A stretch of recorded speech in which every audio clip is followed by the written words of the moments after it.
And for the second day in a row, I forgot to hit loop for our video segment. I will take care of that tomorrow. Probably just going to double that segment up so I don't actually have to loop it. Good morning, evening, and afternoon, everybody. It's one of those Fridays. As the pinned comment tells you over on YouTube, immediately following this broadcast, we are jumping into another room and we're going to have a nice panel discussion. I am not sure what we're going to talk about, but it's our regular Friday show. So, everyone, you voted, and because you voted, we're moving the show as of this show as of Monday to 6 p.m. Eastern, 5 o'clock where it counts, and 3 o'clock on the West Coast. That should give our UK folks an 11 o'clock broadcast, if I'm not mistaken, for most of you.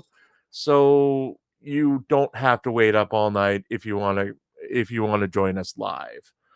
From there, next Friday, that's next Friday, we're going to do our Friday panel at 8 o'clock instead of 8:30, and that will be a weekly slot of the Friday night, whatever the hell we're calling it. I think we're going to have a poll up with names that we come up with in the next show in about half an hour.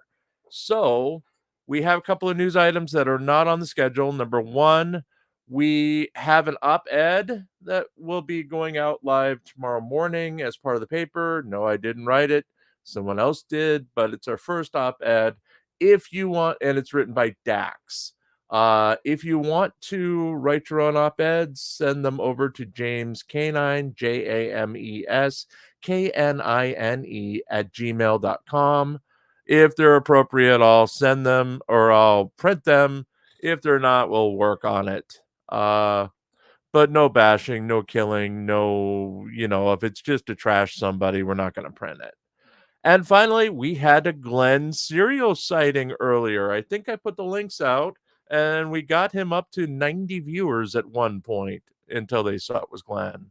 And they heard whatever his car was doing because that car sounded horrible. He was only doing 40 miles per hour, and it sounded like he was trying to go 90.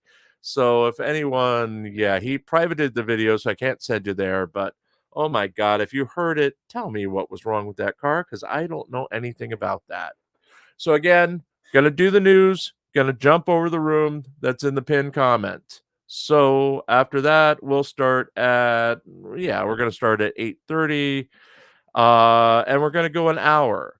Our panels here go roughly an hour, and then we've got a little bit of structure to them, and we've got a kick-ass opening that I just finished. So you're gonna see a new slideshow, but no Murder Clown. I'm sorry, Shuggy. I know that you love Murder Clown. I could do a special one just for you. In fact, I could probably send Murder Clown to your house if you want him to. Just send me your address. Anyway, we're going to get to the first news story in a second. Thank you for being here on Twitter, on Facebook, and on what else are we on? We are Twitter, Facebook, and YouTube. Of course, we're on YouTube. How can I forget our lovely fans on YouTube? So let's go to our promo, and then let's get into that first of 3 news stories for the day. And it always starts out with the finances, folks. So let's go there first.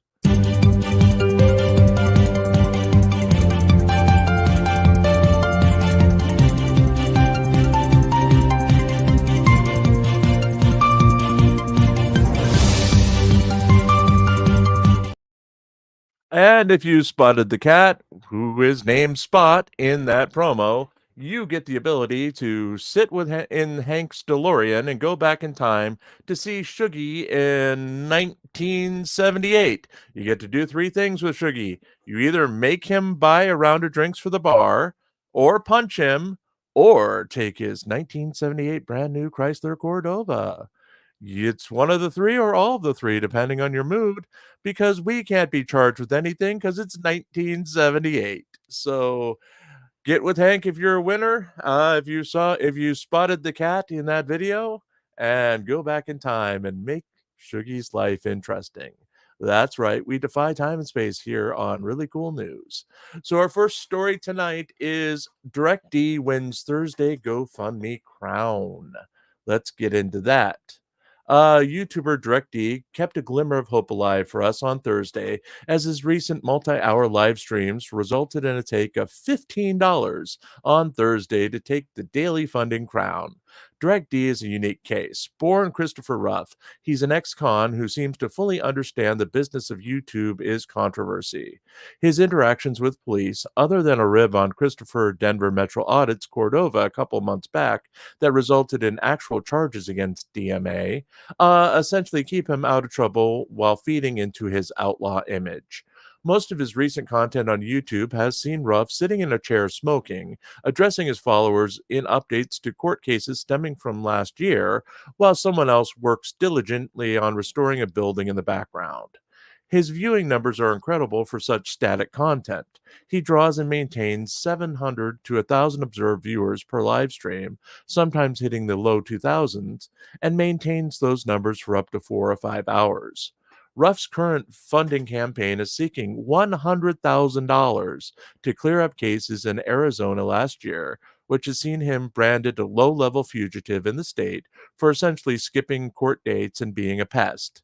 He raised 11,000 out of the $100,000 he says he needs for a lawyer to help him clear out the backlog of previous charges. His choice in using James Freeman Springer's lawyers and helping him clear out that backlog is questionable. However, as they're working from out of state and have never shown that they're capable of actually winning a case involving a First Amendment auditor. Their strategy, as we've seen in Springer's cases, seemed to be latching onto their target and being such a nuisance that eventually that target submits just to get them out of their hair. It does work once in a while, but doesn't seem to be a strategy for Ruff to follow as he's attempting to clear his name and isn't looking for a financial payout. As for Ruff's ongoing campaign, unless he has other measures of earning income, cash apps, a merch store, there should be concern as this is the first donation in quite some time and shows that he's not connecting with his viewers. If you want to connect with us, we do have a GoFundMe at the address listed there.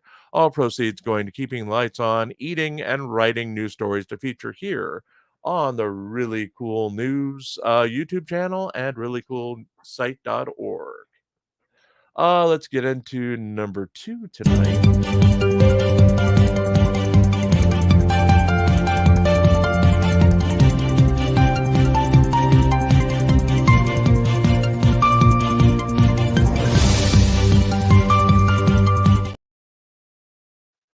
Turtle Boy issues bounty for information on Colin Albert.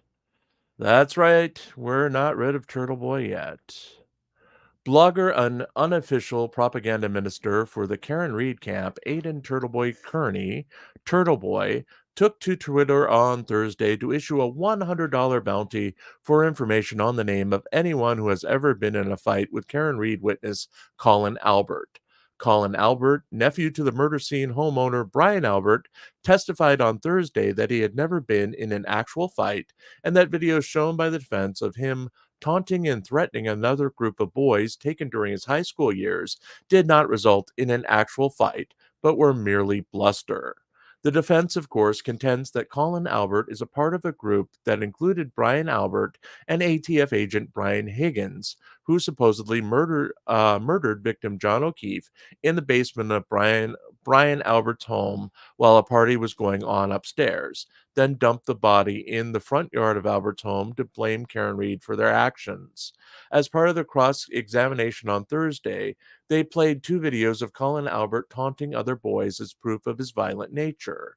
They may prove problematic to the jury, as the videos contain taunts heard by anyone with a child who plays video games online with a microphone enabled. While obviously not directed towards another video game player, the fact that the defense did not find evidence that these taunts were anything more than bluster may have hurt them more than helped their overall goal. Turtle Boy's new campaign, much like his previous campaign to find social media photos of witness Katie McLaughlin, is designed to help the defense team crowdsource information when when they had previously come up empty in their own investigation of the case, this time seeking information about yet another witness that should have been investigated more thoroughly in the 2 years before their cross examination. The use of the Turtle Boy campaign against McLaughlin turned up a handful of new photos showing McLaughlin in the presence of Caitlin Albert that may have been taken during a period where McLaughlin said she did not remember being at events with Albert. The photos did not lead to perjury charges as the defense demanded, nor did they see her testimony stricken from the record. It remains to be seen how his bounty will impact Colin Albert's testimony. Just an update on this one. Turtle Boy did indeed have his bounty out, and he said he wanted $100 for the name of anyone who got in a fight with Colin Albert. Of course, all of his followers replied with, John O'Keefe, where's my $100? You can't make this up, folks. You can't make it up. Anyway, let's go on to our third and final story of the night.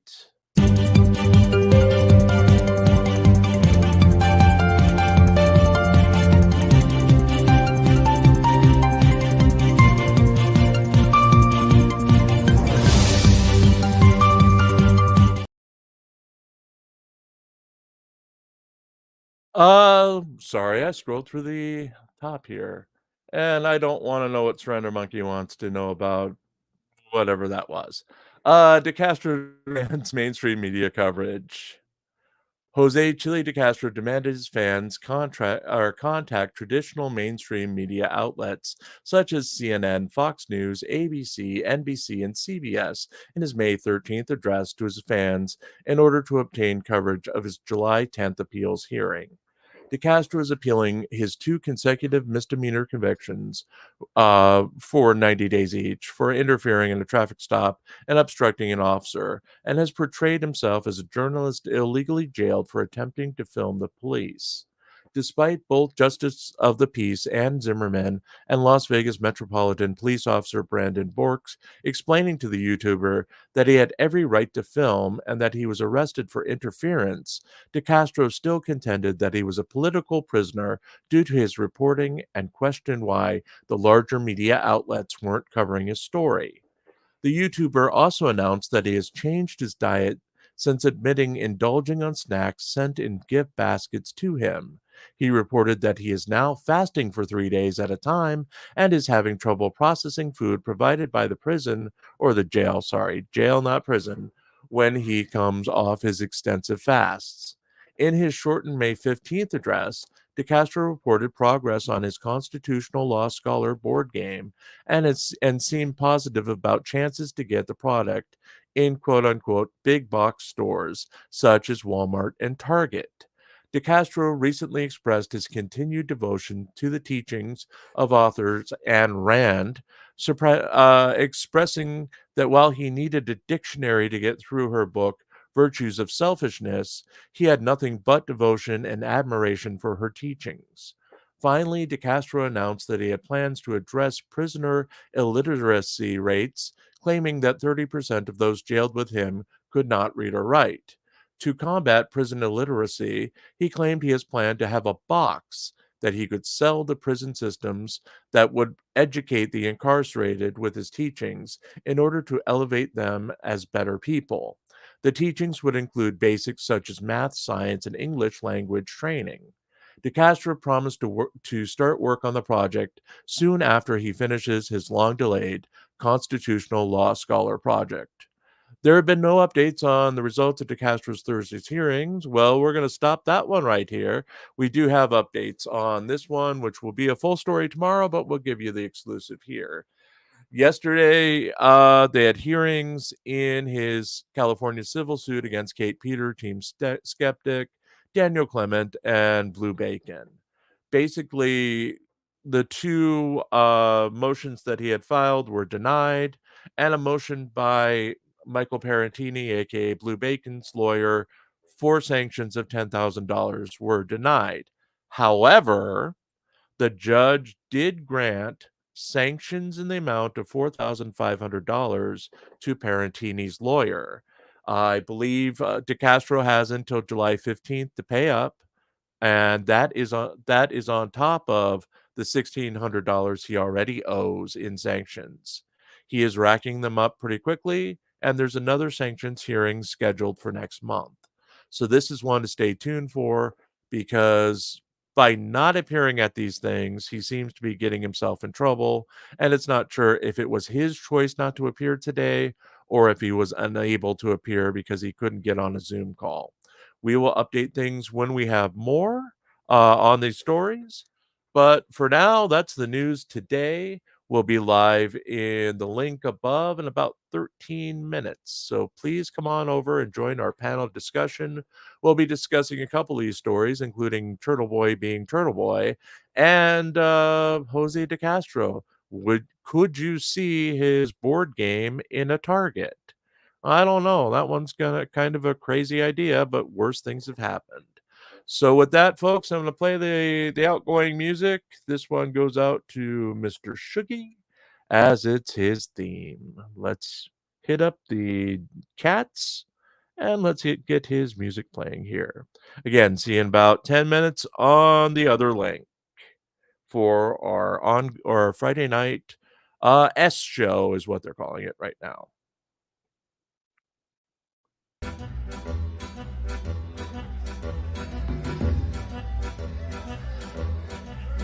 Look ahead, look astern, look the weather in the lee. Blow high, blow low, and so sail we. I see a wreck to windward and a lofty ship to thee, a sailing down along the coast of High Barbary. Then hail her, O captain, he called o'er the side. Blow high, blow low, and so sail we. Oh, are you a pirate or a man of war, he cried, a sailing down along the coast of High Barbary. Oh, are you a pirate or a man of war, cried we. Blow high, blow low, and so sail we. Oh no, I'm not a pirate, but a man of war, cried he, a sailing down along the coast of High Barbary. Then back up your topsails and heave your vessel to. Blow high, blow low, and so sail we. For we have got some letters to be carried home by you, a sailing down along the coast of High Barbary.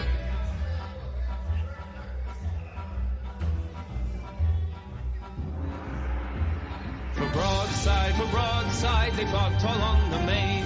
Blow high, blow low, and so sail we, until at last the frigate shot the pirates' master we, a sailing down along the coast of High Barbary. With cutlass and gun, no, we fought for hours 3. Blow high, blow low, and so sailed we. Their ship it was, their coffin, and their grave it was the sea, a sailing down along the coast of High Barbary.